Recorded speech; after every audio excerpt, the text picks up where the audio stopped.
बिस्मिल्लाहिर्रहमानिर्रहीम। नाज़रीन, programme current affair के साथ आपका मेज़बान सैयद आसिफ अली हमदानी हाजिर खिदमत है। नाज़रीन, आवाम के जो गैज़ व गज़ब है वो जारी व सारी है। बिजली बिलों के ऊपर अवाम सरापा एहतजाज हैं। हुकूमत नाम की चीज़ कोई है नहीं।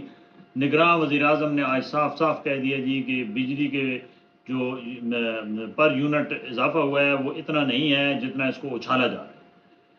दूसरी बात यह है कि एक बात वाज़ेह हो गई है इन बिजली बिलों से मुतल्लिक कि ये पूरी कौम को गिरवी रख दिया गया IMF के पास, क्योंकि जितनी भी 3 दिन मुसलसल वज़ीर आज़म साहब बिलों के ऊपर रिलीफ के लिए इजलास बुलाते रहे, घंटों उस पर बहस मुबाहिसे होते रहे। IPPs कंपनीज जो तकसीम करती हैं बिजली, वो गवर्नमेंट के अपने बंदे, मिनिस्टर पेट्रोलियम, सब सर जोड़ के बैठे रहे। एंड पे सब ने ये रिजल्ट निकाला, क्योंकि ये IMF मुआहदे का हिस्सा है कि बिजली की कीमत 75 रुपए तक जानी है। और इसी बिना पे ये फैसला किया गया कि अवाम को हुकूमत की कोई भी हुकूमत होगी उसके बस में नहीं होगा कि वो कुछ कर सके। और मज़े की बात यह है कि IMF से जो मुआहदा हुआ उसकी गारंटियाँ हमारी इस्टेब्लिशमेंट ने दी हैं। ये जाके तब मुआहदा हुआ है, सियासतदानों के साथ वो मुआहदा करने को तैयार ही नहीं थे। लिहाजा इस कौम को अभी मज़ीद बोझ बर्दाश्त करना होगा। और ये बात वाज़ेह हो गई है कि IMF जो हमारी किस्मत का फैसला करेगा वही इस मुल्क के अंदर अवाम के साथ वही हुस्न सलूक किया जाएगा। IMF ने पहली तमाम कहा कि सब्सिडियाँ ख़त्म करें। मैं समझता हूँ कि ये कौन सी IMF है जो ये नहीं देखती कि 220 अरब रुपए जो है वो अय्याशियों पे माहाना उड़ाए जा रहे हैं, उसको बंद करें। वज़ीरों मुशीरों की फ़ौज को ख़त्म करें। जो लोग मुफ्त की बिजली इस्तेमाल कर रहे हैं उनके यूनिट बंद करो। ये IMF क्यों नहीं कहती? IMF सिर्फ इस गरीब आवाम पे जुल्म को ही अपना मिशन समझती है। ये जितनी भी हुकूमतें आई हैं इन्होंने अवाम की एक एक बच्चे का जो है वो सर के बाल जो हैं वो गिरवी रखवा के उनके ऊपर मकरूज करके इस मुल्क के ऊपर सूद पे जो है वो लाद लाद के रियासत को इस कदर कमज़ोर कर दिया है कि अब अवाम के अंदर सकत नहीं रही है कि वो मज़ीद बोझ उठा सकें। नाज़रीन, परसों यानी 2 सितंबर को पूरे पाकिस्तान में पहिया जाम हड़ताल का ऐलान कर दिया गया। तमाम ताजर बाहर निकल चुके हैं, इंडस्ट्रीज़ को ताले लग चुके हैं। और जो कल खौफनाक इंकशाफात जो मौजूदा निगरान वज़ीर ख़जाना है वो उसने जो किए हैं वो इंतहाई खौफनाक है।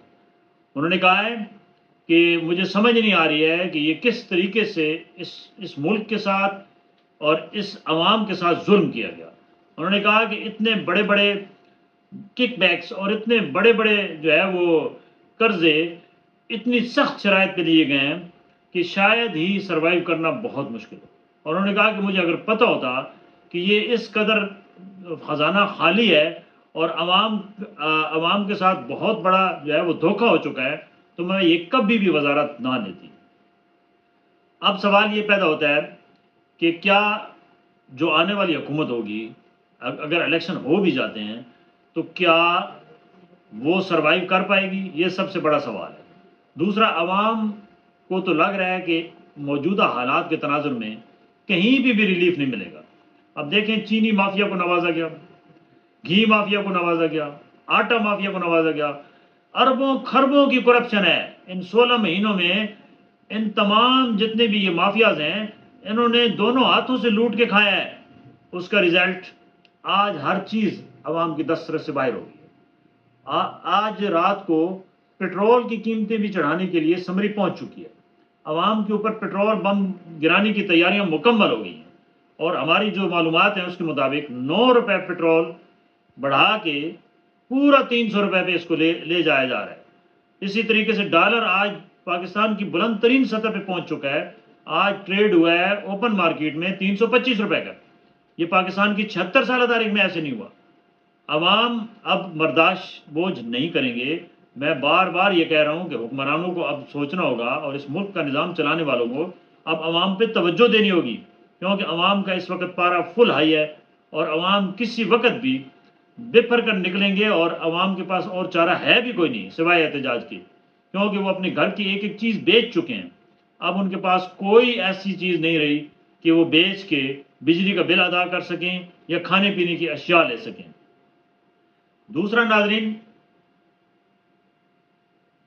عمران خان کے اوپر جو سائفر کا کیس ہے، جو اسپیشل عدالت لگی ہے اٹک جیل میں، اس کو آج اسلام آباد ہائی کورٹ میں چیلنج کیا گیا ہے، نوٹسز جاری ہو چکے ہیں، اور جو عمران خان کے افضل مروت جو وکیل ہیں ان کا کہنا ہے کہ یہ واضح نظر آ رہا ہے کہ یہ گورنمنٹ نے جو بھی اقدامات کیے ہیں وہ اجلت میں کیے ہیں اور یہ قانون کے منافی ہیں، اس کورٹ کی کوئی حیثیت نہیں ہے، یہ جو اسپیشل کورٹ بنائی گئی ہے اس کے کوئی اختیارات نہیں ہیں، اور سپریم کورٹ نے واضح ڈائریکشن دے دی ہے کہ جتنے بھی بل پاس کیے گئے ہیں ہم اس کا اثر و جائزہ لے رہے ہیں، اور یہ 2/3 اکثریت کے بغیر قانون میں تبدیلی ہو ہی نہیں سکتی۔ آج الیکشن کمیشن کا بھی جو اختیارات تھے اس کو اڑا دیا گیا ہے اور کہا گیا ہے کہ صدر پاکستان کے پاس یہ اختیار ہے کہ وہ تاریخ دے سکتے ہیں، اور انہوں نے یہ بھی واضح کیا ہے کہ چیف الیکشن کمشنر جو ہے وہ انہوں نے اپنے تمام اختیارات سے تجاوز کیا ہے، اس کی بھی جو ہے وہ آگے پوچھ گچھ ہوگی۔ تو ایک بات تو واضح ہو رہی ہے کہ جو سپریم کورٹ ہے وہ بڑے کوئی آگے فیصلے کرنے والی ہے، اور اس سے کیا اس ملک کا کوئی نظام بہتر ہو سکتا ہے، یہ بھی ایک سوال ہے۔ ناظرین، کرکٹ کا میلہ زور و شور پہ ہے، دو پرانے حریف جن کی پوری نظریں پوری دنیا کی ان دو حریفوں پہ لگی ہوتی ہے۔ ایشیا کپ میں سری لنکا کے اندر پاکستان کی ٹیم نے آج پریکٹس کی، انڈیا کی ٹیم بھی وہاں سری لنکا میں موجود ہے، اور پرسوں بڑا دھماکے دار میچ ہوگا۔ پاکستان کی ٹیم کو تمام جتنے بھی کرکٹ ماہرین ہیں وہ کہہ رہے ہیں کہ بابر خود فل فارم میں ہے، اس کے بعد چاچا جو ہے وہ افتخار فل فارم میں ہے، اسی طریقے سے وہ کہہ رہے ہیں کہ جو ہمارے 4 بالرز ہیں وہ فل فارم میں ہیں، اور پاکستان اس وقت تمام جتنی بھی ایشیا کپ میں ٹیمیں کھیل رہی ہیں اس میں ہر لحاظ سے ایک اچھی ٹیم تصور کی جا رہی ہے، اور کہا جا رہا ہے کہ یہ انڈیا کو ہرانے کی بھرپور صلاحیت رکھتے ہیں۔ اگر پرسوں انڈیا کی ٹیم کو ہماری ٹیم نے ہرا دیا یعنی 2 ستمبر کو، تو پھر تو سمجھ لو کہ پاکستان کا جو عالمی رینکنگ میں نمبر ہے 1، وہ اس میں مزید بہتری آئے گی، کیونکہ ابھی بھی پاکستان جو ہے وہ ODI میں نمبر 1 ہے، اور یہ کسی بھی ورلڈ کپ ہو یا ایشیا کپ ہو تو پاکستان کو اکثر جو ہے وہ ان میچز میں بھارت کے ہاتھوں شکست ہوتی رہی ہے۔ یہ روایت بابر 11 کے اندر صلاحیت ہے کہ وہ پرسوں چینج کریں گے۔ ناظرین، پرسوں جو ہے وہ ایک بہت بڑا میچ ہے سری لنکا کے اندر، اور اس کی تیاریاں پوری کر لی گئی ہیں، اور ایشیا کپ کا پاکستان کے اندر بھی 15 سال کے بعد ہونا بڑا خوشائن ہے۔ یہاں پہ بھی بہت کل بڑا جشن منایا گیا جب پاکستان اور نیپال کی ٹیم سے افتتاح ہوا، اور دیکھتے رہیے ہمارے ساتھ پروگرام کرنٹ افیئر۔ ہمارے اس چینل کو سبسکرائب کیجئے، واچ کیجئے، شیئر کیجئے، اور ہر لمحہ رہیے باخبر۔ بہت شکریہ۔